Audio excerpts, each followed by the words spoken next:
rise. The Court of Appeals, Division 1 is now in session.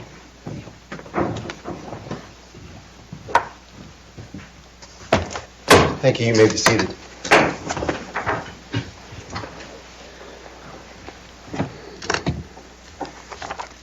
Good morning. I am Judge Faruya.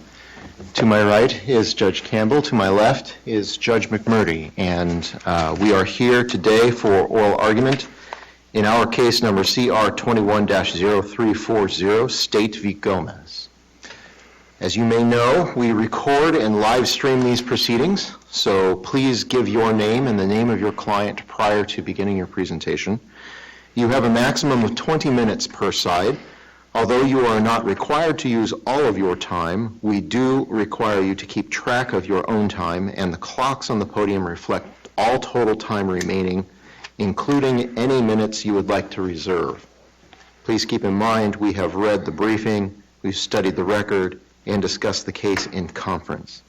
And prior to starting, we are in receipt of a motion to continue this oral argument. We have reviewed this argument and conferenced it, and it is hereby ordered denying the motion to continue. With that, we will proceed with our arguments. So, counsel.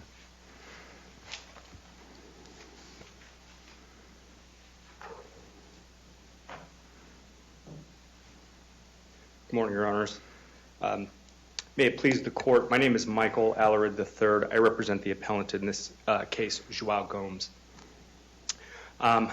First off, I want to thank you for taking the time to review the record in this case, review the briefs, and grant this oral argument to discuss the issues further.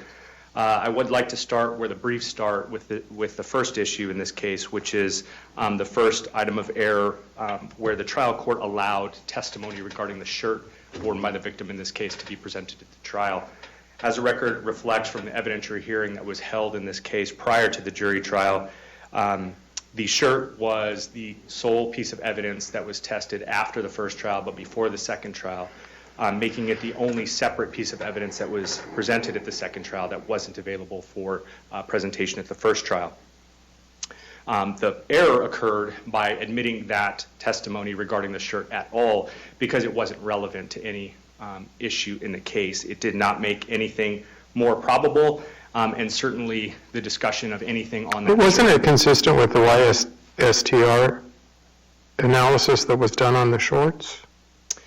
There was three loci that were... Okay, I asked a very specific question, and I like people to answer my questions. I said, wasn't it consistent with the YSTR testing that was done on the shorts? Was it... consistent? Yes. It was consistent in that the three loci were present on the shirt that were also present in Mr. Gomes' profile, which were also present on the shorts. So during the first trial, did the defense argue that the state had not tested for the shirt? No, I don't believe that came up in the first trial, if memory serves, although I didn't review the record for that specifically. It's been some time. But the main issue why it wasn't relevant is because the three loci being present on that shirt didn't make any fact more probable without that testing. Now, wait a minute. If any one of those loci had come back negative to the defendant, it would have excluded him, correct? Frankly, whether it excluded him or not, it wouldn't have been relevant because any DNA that was on that shirt at that time wasn't relevant to anything because it wasn't her shirt. It was given to her by her aunt, Diana, who is my client's wife. So it didn't belong to her. It was worn in the appellant's house where his DNA, his male DNA, would have been prevalent, along with his son's male DNA, who shared the exact profile. I know that there was a lot of testimony regarding the DNA in this case. Counsel, doesn't that mean that all of this was, and correct me if I'm wrong, but in the record I seem to recall that all of this was presented to the jury. So the defense made all of these arguments. He said just now there was a lot of testimony about DNA.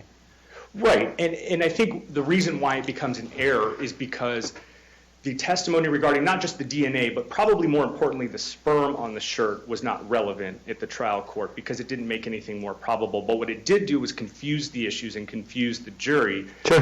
See, that's, I may give you that the testimony about the sperm has marginal relevance, but I don't see any prejudice because there's not another male that's in question.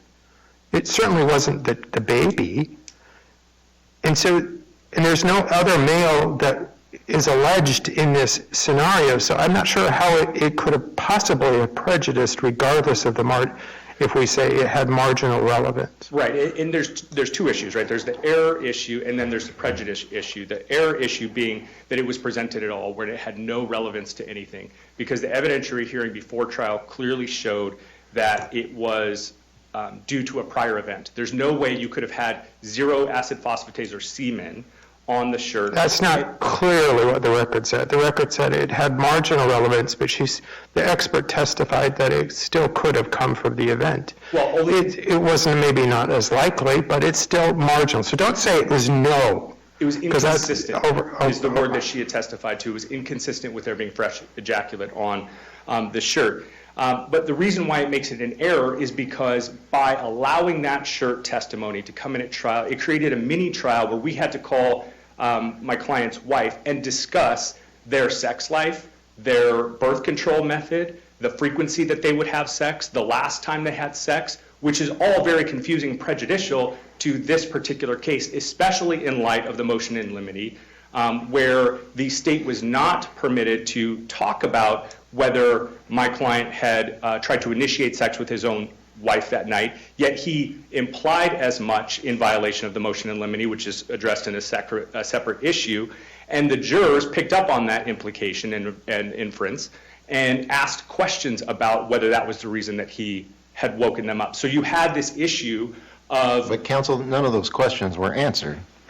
They weren't answered, but it certainly goes to show and there that was the prosecutor's misconduct by implying the reasons for waking her up were interpreted the way the prosecutor wanted to in violation of the motion in limine by the jurors.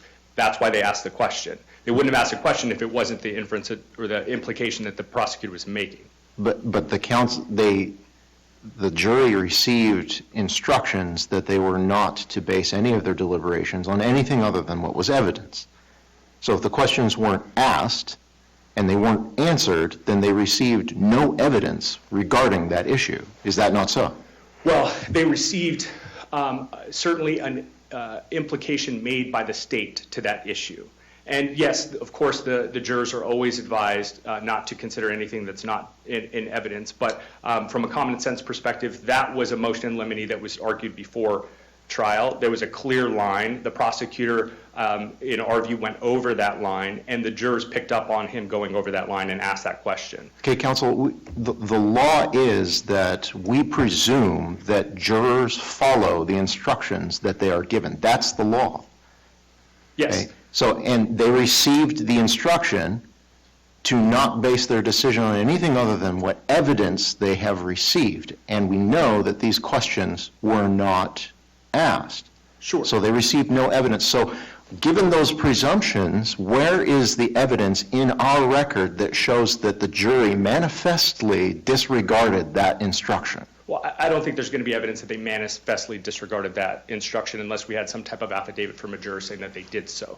So that's not going to be in the record. But that still doesn't, that's a separate sub-issue. That still doesn't mean it wasn't error to admit testimony regarding the shirt, especially the sperm on the shirt, and that had a prejudicial impact on the jury in this case. And I think where you can see prejudice is clearly because the jury in the first case hung on all counts. We don't know why they hung on the first case, just like we don't know why they picked one particular count in this case. I mean, that is pure speculation on your part. Sure. Sure, but think about how many cases are before you in the Court of Appeals where your whole job is to try to understand whether something impacted a juror's verdict or it didn't. And how many cases do you have where there was an initial jury trial with the same set of evidence and there was one hung jury verdict or lack thereof, and then you have a second trial with the same evidence with the exception of an additional piece of evidence such as the shirt or the testimony regarding the shirt. So you want us There's a different result. to speculate that that was the tipping point? I don't. I mean, even if there wasn't a second trial, it would still have been error, and there would still have been prejudice. But certainly that gives you a very clear example that is not present in most cases regarding the prejudice. That Do you have any case that supports that that's what we should be looking at? Do I have any case that supports the first Yeah. trial versus the second trial? Yeah, and boy, if you present a piece of evidence in that second trial that's different than what was presented in the first trial, that's what we should conclude was the basis for the second verdict. No. Of course I don't not, think because that would be pure speculation, because we don't know what happened in the first trial, we don't know what the juries hung on the first trial, we don't know if it was 11-1 for conviction on all 4 counts, but one juror just said no. We have no basis to speculate that the reason there was a conviction in the second trial is because the additional evidence that you say was presented. Sure. And I'm not asking the court to speculate, but certainly as Court of Appeals judges, you have to do a certain amount of, call it speculation, or trying to understand. Well, we don't speculate, counsel. That's the point. When you're trying to understand whether a piece of evidence that was admitted in error prejudiced a jury or not, inherently, Your Honor, you do have to speculate as to whether that impacted their verdict or it didn't impact their verdict. That's what you're asked to do when you're deciding whether there's prejudice or there's not prejudice. Plain and simple. And in this counsel, case, if you have a first trial without evidence in the second hold trial. on, when I start to ask a question, the normal procedures are you stop and listen to my question. So when I asked you at the very beginning, was there anything in the first trial about the lack of testing on the shirt? And you told me, I don't know because I didn't review the first trial. Well, let me ask you this. Would it have been fair game for the defense to argue in the second trial that the lack of testing on the shirt was some reason why there should be reasonable doubt, if the state had not offered that evidence?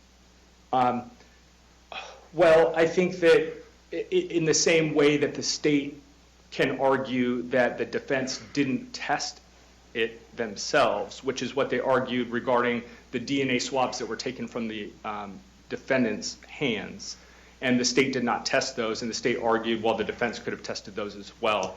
So sure, it's fair game, I suppose, but it doesn't make it... So in the notion that it's fair game, the idea that you test and it comes back inconclusive, it comes back marginally relevant, it still dots the I's and crosses the T's on, yeah, we did investigate this case. And I'm still struggling with the idea of prejudice since there was no other men to tie the sperm to. And so even if it was error to admit testimony regarding the sperm on the shirt, I still don't see how that could be prejudicial to your client. So if we're getting past the error part and we're getting into the prejudice part, the burden is on the state in that point to prove beyond a reasonable doubt that it had no impact on the jury and it didn't affect the jury and it did not affect this verdict.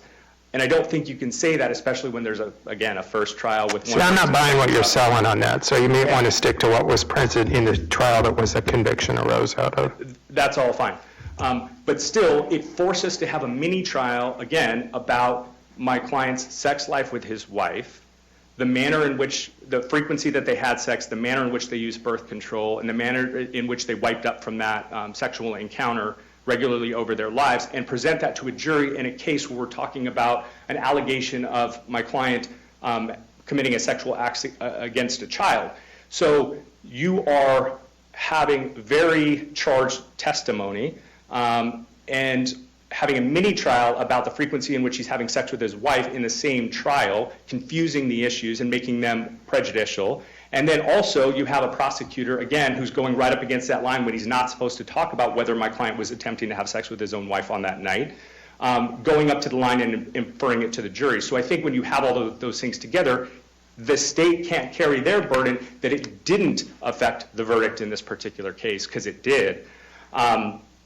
With regard also, if we're moving on, given the time, to the second issue of the penetration issue, there was also error there because there was no specific language testified to regarding penetration of any type in this particular case. And given the Reddist case... So let me ask you this. The statute does not require penetration of the urethra. It requires penetration of the vulva, correct? Yes, I agree. And the urethra is actually part of the vulva. Yes, But it's on the inner part of the vulva. correct. Is it physically possible to touch or scratch the urethra without penetrating the vulva? No. It's funny because I looked at the diagram and I can't see how you can get there. No, I agree. I don't think it's possible to touch the urethra without penetrating the vulva. And that's what Also, the statute requires, penetration of the vulva. That's true, but that Okay. also requires a literal interpretation of her testimony to be, he touched my urethra. And that's just not common. She said he scratched it, Scratch where I pee. and that's not the urethra? You would take a literal interpretation of that. She also said he put my hand where he peed. So do we all sit here and common sense tells us that that means he put her hand inside his penis where his urethra is? No, that's absurd. And so it's also absurd to infer from her testimony that that literally meant her urethra. It didn't. Counsel, when she mentions pain when urinating, does that not indicate to you that something was done to the urethra or the interior of the apparatus? No, the testimony by the nurse would be that pain while urinating is when urine flows over any part that has some type of irritation on it. Not necessarily an issue with their urethra itself, is what was testified to. But also... Given the female anatomy, how do you urinate over something without having penetrated within the vulva? Well, again, there was ample testimony regarding her dance the day prior, ample testimony regarding the clothes and the tight clothing that she was wearing the day prior and all of those things. So there's ample other testimony that could have explained the pain and urination if that was in fact true. But counsel, you're talking about alternative explanations for a circumstance. Right. And if you have, I can say, here's all the reasons why you should look at this evidence in this light. Mm-hmm. And the state is saying, here's all the reasons why you should look at the evidence in this light. Yes. Who resolves that question? The jury, and I see exactly where you're going, and I agree with you 100%, but there has to be some minimum level of testimony regarding an element of the offense. There has to be some minimum level of testimony regarding some type of penetration. If the state had filed... Does it have to be testimony, counsel? I mean, we just heard that there was an expert that talked about irritation. What we're talking about here is the characterization, the mechanism for causing the irritation. And your statement in that regard is well taken.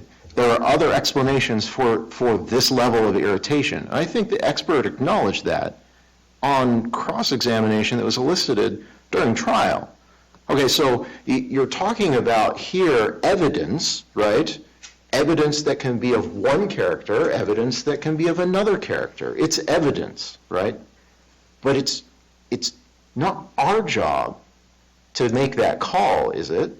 No, as long as there's some evidence that was presented regarding penetration, a word in or inside or in between or up or something else other than put his hand where I pee or scratch where I pee. Look, that is counsel, vague such that it is incumbent upon the prosecutor to elicit additional testimony regarding the specifics if they're going to allege penetration. If they're going to allege masturbatory conduct, that could be a different thing.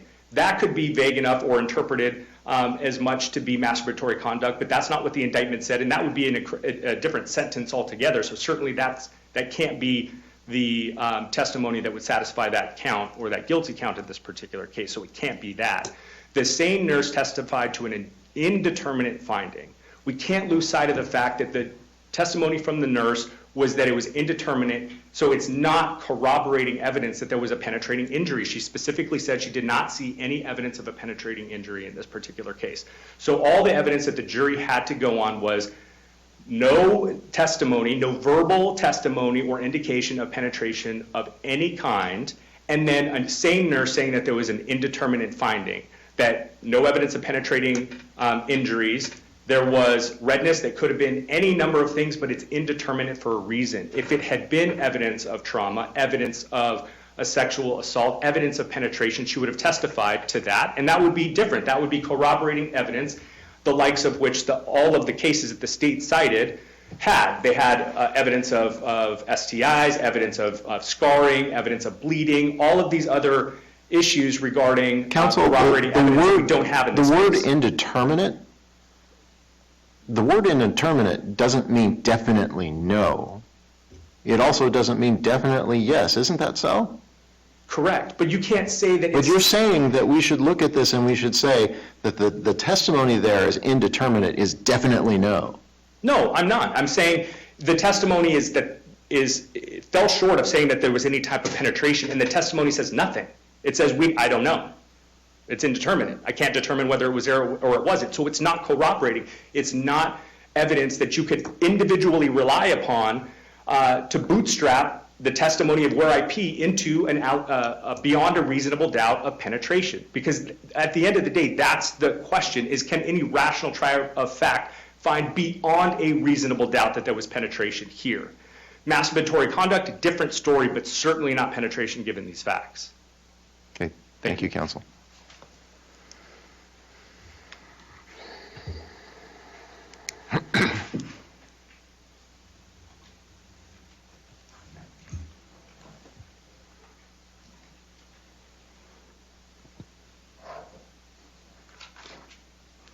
May it please the court, my name is Brian Kaufman, counsel for the state of Arizona. So Gomes raises a number of issues on appeal, but he fails to show any error. And I want to start with the motion to preclude DNA evidence and sperm evidence. So that evidence was highly relevant to the crimes. Explain to me how the sperm evidence was highly relevant to the crime the crimes involved. Yes, so it was relevant to the crimes of sexual abuse, the two counts. So there was the count of the defendant made the victim touch his penis with her hand. So he was touching her hand. He was also leaning in towards the victim and making oral contact with the victim's genitals. Is there any testimony or any evidence at all that he ejaculated during this period of time? The victim did not say that, no. Did she infer that there may have been pre-ejaculation? She did not know. So again, where's the relevance of that sperm? I mean, aren't we just left with there was a T-shirt, a used T-shirt with old, what appears to be old sperm on it? I think that is an alternative explanation for why it's there, but I think there's also the other explanation that his penis was out during this sexual abuse, and so there could have been trace amounts of sperm there from previous activities, or there could have been pre-ejaculate. She didn't go into whether there was pre-ejaculate or not or anything like that, but I think it's reasonable to infer from the evidence that he's having this sexual experience with this kid and sexually abusing her. So I think there's, during that time... So I'm going to ask you the same thing I asked counsel. Aren't you asking us to speculate that there may have been some type of pre-ejaculate on this from him? Because there's no, from why I'm reading this, there's no evidence that this sperm came from this evening and from this encounter. No, I do not think it's speculation. I think it's a reasonable inference the jury is allowed to make. So we view the evidence in the light most favorable to the state, and also we make reasonable inference against the defendant. And so I think if his penis is out during this interaction and he's sexually aroused, I think it's more than reasonable to infer that there's pre-ejaculate, or that at least there's some trace amounts of sperm that were already there that transferred to the victim. But even if this court disagreed that the evidence is irrelevant, it's not unfairly prejudicial, but more importantly, the evidence, it's harmless beyond a reasonable doubt, because If we were to infer that, doesn't that open the door to bump up against the motion in limine granted by the court? I mean, in introducing this evidence, you've got a T-shirt with some specimen on it. You have two alternate kind of explanations for how it got there, how is it not prejudicial?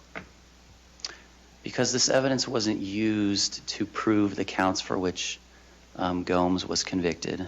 What was it used for if it wasn't used to prove the issue of what he's on trial for? It was used to prove the sexual abuse counts, and those counts were the victim touching his penis, or being forced to do that, and also the oral contact with the genitals.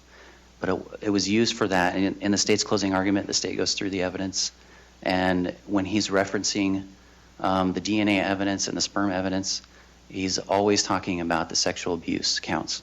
He's never talking about the sexual misconduct with a minor count. And that's the count that he was convicted of. So I don't think, so it's harmless beyond a reasonable doubt. So the state had a DNA case and it had a medical case. And the DNA case, the jury, probably maybe because of these, it could have been because of these alternative explanations, was not convinced that he sexually abused the victim. At least some of the jurors weren't, and they hung on those counts. But they were convinced that he committed sexual misconduct against the minor. And that comes down to the victim's testimony, and it comes down to the nurse's testimony. No other evidence was used to prove that count, so it's harmless beyond a reasonable doubt. Also, the alternative explanations for the evidence go towards the weight of the evidence, not its admissibility.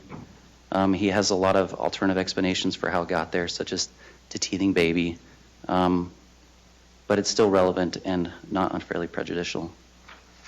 So going to the sufficiency of the evidence count, or not count, but the issue. Before you move to that argument, did the defense argue in the first trial about the lack of testing on the shirt? I do not know, Your Honor. Those transcripts were not prepared, correct? Yeah, those transfers, they're not in the record. That's correct. So the sufficiency of the evidence, there is sufficient evidence of penetration. There just has to be some evidence from which the jury can find that there was penetration. And so we viewed, again, the evidence in the light most favorable to the state, and we also make reasonable inferences against the defendant. And so here we have, not only is the victim saying he put his finger where I pee, but she's describing how that feels to her. She's saying scratching, and I think from the scratching, it's reasonable to infer that there's at least the slightest penetration of the labia. And that's all that's needed here. You just have to have the slightest penetration. She also says it hurts during this time. She says it hurt where I peed. She also talks about how it burned when she peed, when she used the restroom afterward. And she said that was not the case beforehand. So from that, I think it's reasonable to infer that there's penetration. But we also have more evidence. We also have the forensic nurse's testimony. She talks about the redness. Defense counsel talked about how there has to be some minimal evidence of going in or inside and up. And again, that is not necessary. Direct and circumstantial evidence is treated the same on appeal. We don't have to have those specific words used, but there has to be some evidence. And here there is. Burning, especially burning when you pee. There's actually a case that I wanted to direct this court to called United States versus JAS. It's at 862 Federal Reporter, 3rd edition, 543, page 546. That was a Sixth Circuit case in 2017. And it says, she also said, the victim said that her pee burned when she urinated after the assault, which is evidence that JS's penis actually entered her vagina. But that's not the allegation here. I mean, that's never been the allegation here, correct? Right, that is correct, Your Honor. So for the way I understand, and correct me if I'm wrong, is that she said he scratched where she pees, which that's the urethra. Correct. And the urethra is inside the vulva. So if the jury believed that's the case, then he would be guilty of the crime charged. If they don't believe that, then he's not guilty. Isn't it pretty simple? Yes, I agree, Your Honor. It is very simple. I think that's the decision that the jury had to make.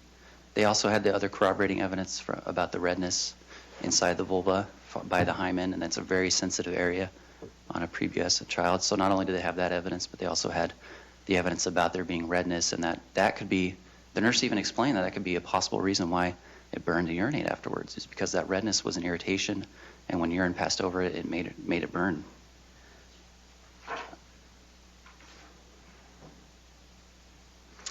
Also, the simple fact that the victim is 14 years old, I know there's a lot of claims in the briefing about the victim being a certain age and how she should have had the necessary vocabulary to be able to describe in more detail what happened.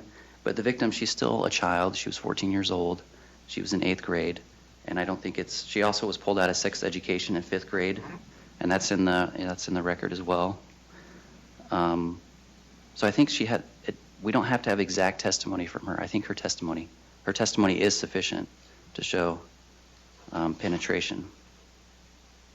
The Redis case, I know he mentioned it in his argument. It is not like this case at all. In that case, the victim testified that he touched her on the outside of her genitals. Here we have more than just that. She gave a specific place where he touched where I pee, and she also talked about the burning again.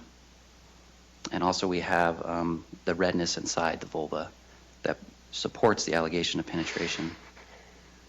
Going to the statement about waking up Gomes' wife, that there was no, the prosecutor never crossed the line into saying, talking about the motivation for Gomes waking up his wife. The motion to eliminate, he actually, during that pretrial hearing, they talked about how the state could get into the timeline of events. And so it was totally appropriate to talk about the timeline. And the court even said, including waking up his wife. And the defense also agreed that we can get into that the state could get into that. So when he asked about the wife waking up Gomes, that was definitely appropriate in this case. I want to make one more comment about the verdict. The issue of the verdict is contrary to the weight of the evidence. This court, the Arizona Supreme Court, said in State v. Fisher in 2017 that this court will not disturb a verdict on the ground that is contrary to the weight of the evidence. That was a definite statement, and so that's just not something that is done on appeal. And that's in paragraph 26 of State v. Fisher in 2017. There's no further questions. I have a couple of questions. The lawyer that sat on this case, isn't it a little disingenuous for him not to have mentioned that he was an attorney working for the firm? Oh yeah, the juror misconduct issue. Yeah. Yeah, I think it was an artful. I will agree to that. He said the type of work I do, one, is a law firm. I think that's how he phrased it. And so I think that he probably could have said that a little better, but I think it was still clear that he worked at a law firm. It came across to me that he was actually trying to get on this jury and knew that if he said it, that, hey, I'm a lawyer and I work for this firm, Yeah. that they're gone. Yeah, I'm not sure why he asked it like that. When I was reading the record, I couldn't tell whether he was trying to get on or not. But I do know that he did say the type of work I do. So he said, Now, this isn't your first case you've reviewed. Have you ever seen a lawyer not say, I'm a lawyer, in a jury selection case? I would agree. He should have said that. I definitely agree to that. He should have said I was a lawyer, but I don't think it was a general background question, and the court gave an example about, how you should present it, and the court talked about, I think the example the court gave, or she gave, was, I'm self-employed, and so I think he used that example. He says, I'm self-employed, I own several businesses. Then he says the type of work I do is, 1, a law firm, 2, real estate transactions. Did the judge give both sides the opportunity to follow up on that question? Yes, Your Honor. And the defendant never asked a specific question? Right, the defense never asked a specific question about, okay, what type of work do you do at the law firm? Because the attorney did say, the type of work I do is 1, a law firm. Like, I think he was listing out, and so I think that's why it probably came across that way. Because the second part was, well, the type of work I do is, 1, a law firm, 2, real estate transactions. So I think that's just the way he did it, but it could have certainly been followed up on. Actually, the state followed up and just asked, hey, you said previously the type of work you do is a law firm, right? And the juror says yes. And then the state asks, okay, what kind of cases does your firm handle or the law firm handle? And he says personal injury, wrongful death, and some contract cases and some other things. So I don't think he was trying to be subversive. I just think he was just unartful in that case. Was the firm identified? It was not, no. Okay. But he did answer that it was all civil, right? All the types of cases he listed off were civil in nature. That is correct, Your Honor. Yes.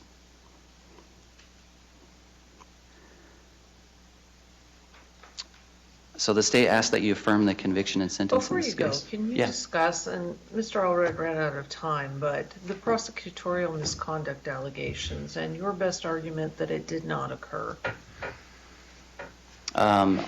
Like the cumulative error argument? Yeah, so that was raised for the first time in the reply brief.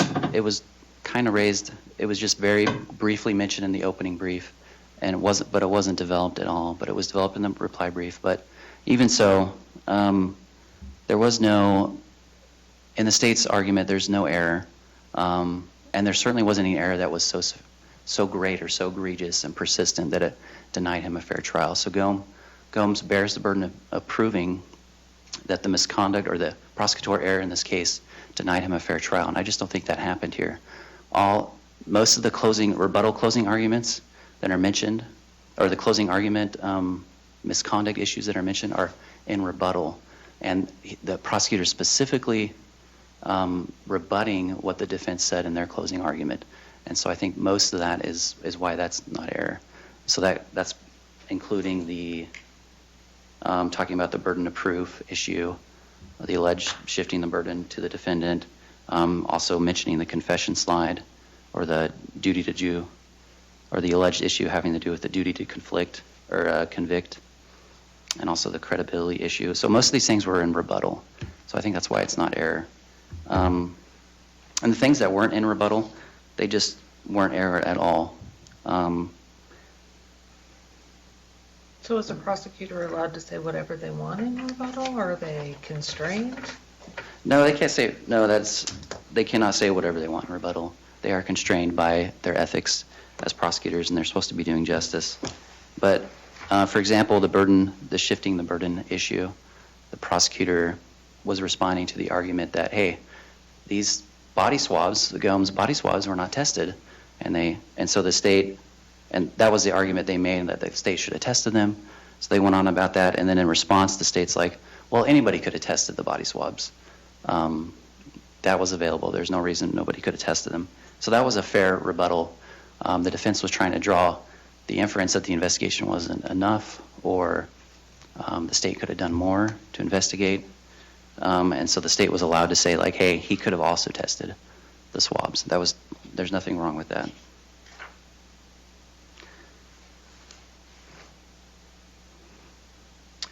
And then the Rita call, I think that's something I think I wanted to clear up a little bit, is that the purpose of that call was to show that the defendant was acting strange that day. It was not about the timing of the phone calls.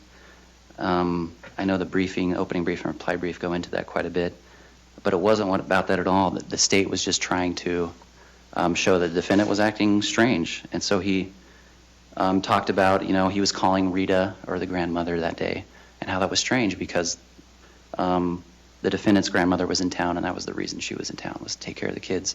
And so it was strange that he was calling the other grandmother.